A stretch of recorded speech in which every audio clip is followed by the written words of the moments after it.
అప్పుల బాధలు వెంటాడుతున్నాయా? అయితే 6 JVR వారి జాతిరత్నాలు ధరించండి. నమస్తే, వెల్కమ్ టు మనం టీవీ. నాగర్ కర్నూలు జిల్లాలో ఒక దారుణమైన ఘటన జరిగింది. ఆ ఘటన ఎంత దారుణం అంటే నిజంగా మన సమాజంలో ఇలాంటి మనుషులు ఉంటారా? ఇలాంటి తండ్రి కూడా ఉంటాడా? వీడసలు మనిషేనా అనిపించే ఘటన ఒకటి జరిగింది.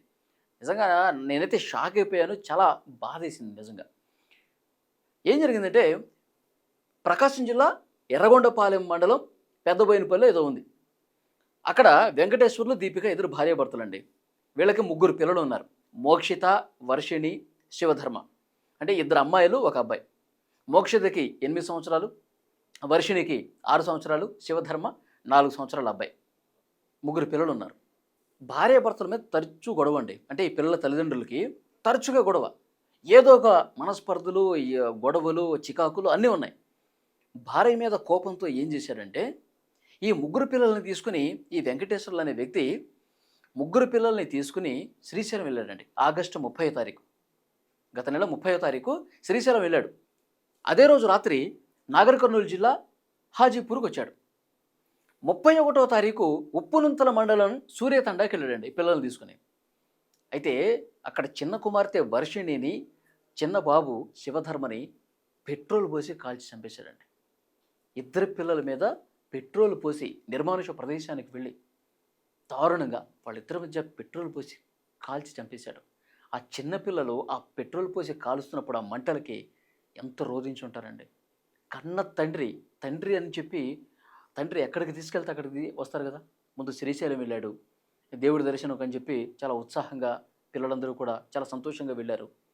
మళ్ళీ ఒక నిర్మానుష ప్రదేశానికి, మళ్ళీ ప్రకాశం జిల్లాకు రాలా, తన సొంత ఇంటికి రాలా, ఊరికి తెలంగాణకు వెళ్ళాడు. తెలంగాణలో చాలా దూరం వెళ్ళి ఎవరు లేని ప్లేస్ చూసుకొని ఇద్దరు పిల్లల మీద నిప్పంటించి చంపేశారండి. పెద్ద కుమార్తె మోక్షితని ఇంకొక వేరే ప్లేస్లో ఉంచాడు. అక్కడికి వెళ్ళాడు. మళ్ళీ అక్కడికి వెళ్ళి ఆమె మీద కూడా సేమ్ ఇదే విధంగా చేశాడు. పెట్రోల్ పోసి నిప్పంటించేసి జనాలు ఎవరు ఈ దారిలో లేరు అనుకుని చూశాడు, కాల్చి చంపేశాడు. ముగ్గురిని చంపేసి ఏమీ తెలియనట్టు వెళ్ళాడు. ఒక షాప్కి వెళ్ళాడు. ఆ షాప్కి వెళ్ళి పురుగుల మందు తీసుకున్నాడు. పురుగుల మందు తీసుకొని మళ్ళీ కొంత దూరం వెళ్ళి ఎవరూ లేనిది చూసుకొని పురుగుల మందు తాగి పడుకున్నాడండి. చనిపోయాడు. పురుగుల మందు తాగి చచ్చిపోయాడు. ఆ మార్గంలో చూసిన వాళ్ళు ఇతను ఇక్కడ పురుగుల మందు తాగి చచ్చిపోయి ఉన్నాడని చెప్పి పోలీసులకు కంప్లైంట్ ఇస్తే పోలీసులు వాడు అక్కడ మృతదేహం దగ్గరకు వచ్చారు. అతను ఎవరో కనుక్కున్నారు. అయితే ఇతను ఎవరో కనుక్కునే పనిలో ఆ దారిలో సీసీ ఫుటేజ్లు అన్నీ చూశారు. అరే, అంతకుముందు వీళ్ళు ఇతనితో పాటు ఇక్కడ పిల్లలు కూడా ఉన్నారే, పిల్లలు ఏమైపోయారు, పిల్లల్ని చంపేశాడా అని చెప్పి వెతికారు. ఆ దారి క్రమంలో మొత్తం 8 పోలీసు బృందాలు వెతికితే చుట్టుపక్కల ఒక దగ్గర కనిపించారండి. మాడి మసైపోయినటువంటి 2 మృతదేహాలు చిన్నపిల్లలు కనిపించినాయి. తర్వాత ఈ మోక్షిత మృతదేహం కూడా కనిపించింది. అంటే చిన్న పిల్లల్ని దారుణంగా పెట్రోల్ పోసి తగలబెట్టేశాడని చెప్పి పోలీసులకి అర్థమైపోయింది. ఆ తర్వాత ఇతను కూడా చనిపోయాడని చెప్పి అర్థమైపోయింది.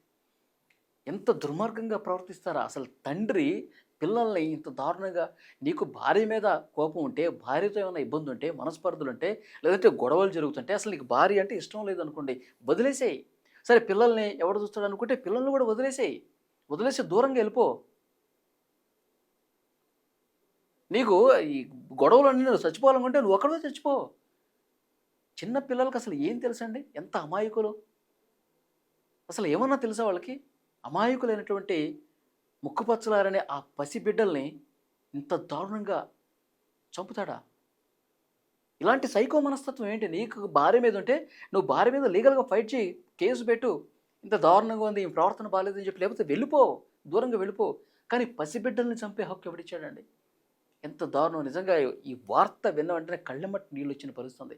చిన్న పిల్లలు, 4 సంవత్సరాల బాబు, 6 సంవత్సరాల చిన్న పాప, 8 సంవత్సరాల ఇంకో చిన్న పాప, ముగ్గురిని పెట్రోల్ బస్సు లిటరల్గా తగలబెట్టడం అంటే చాలా బాధాకరం. వీడసలు మనిషా, పశువా? వీడసలు పుట్టింది మనిషి పుట్టుకేనా? వీడింత సైకో క్రిమినల్ మెంటాలిటీ ఏంటి? అసలు నిజంగా ఇంత దారుణంగా ప్రవర్తిస్తారా? కనీసం కన్నపేగు బంధం కూడా గుర్తురాలేదండి. అరే, నా బిడ్డల్ని నేను ఇంత దారుణంగా ఎందుకు చంపుకోవాలని కూడా అనిపించలేదండి. చాలా బాధాకరం. పోలీసులు అయితే కేసు నమోదు చేసుకుని దర్యాప్తు చేస్తూ ఉన్నారు. ఈ వీడియో చూసిన తర్వాత, ఈ సంఘటన విన్న తర్వాత మీకేమనిపిస్తుంది? Comment please.